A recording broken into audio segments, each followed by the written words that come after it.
দু তিনটা জিনিস যে পরিষেবার মধ্যে থাকে, এটা হচ্ছে জল, বিদ্যুৎ এবং স্বাস্থ্য পরিষেবা। আজকে যিনি রাজা আছেন উনি বিদ্যুৎকে ব্যবসাতে রূপান্তরিত করেছেন এবং দু চারজন লোককে খুশি করতে এবং বিদ্যুৎ বিভাগকে ফুললি প্রাইভেটাইজ করার জন্য উদ্যোগ নেওয়া হয়েছে। আজকে গরিব দুস্থ লোকদের উপর পুলিশ লাগিয়ে দেওয়া হচ্ছে যাতে ওরা স্মার্ট মিটার লাগায়। মাইকিংয়ের মাধ্যমে আইনি ব্যবস্থা নেওয়া হবে বলে ভয় দেখানো হচ্ছে, সিআরপি লাগিয়ে মিটার লাগানো হচ্ছে। আমরা এই কমিটির মাধ্যমে আমরা ধিক্কার নিন্দা জানাচ্ছি পদক্ষেপে এবং আমরা তাকিয়ে আছি আগামী 29 তারিখে যে সমাবেশ হবে গুয়াহাটিতে। সেখানে সমাবেশের মাধ্যমে আমরা দাবি রাখবো, মাননীয় মুখ্যমন্ত্রীর কাছে স্মারকলিপি দেবো।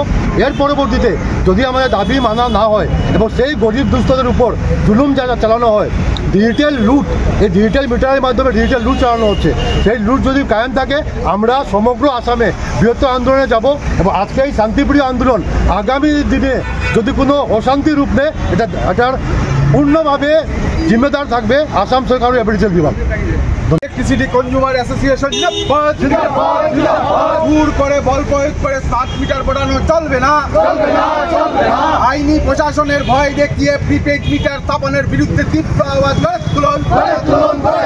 প্রিপেড স্মার্ট মিটার বসানোর বিরুদ্ধে তীব্র আওয়াজ গড়ে তুলুন।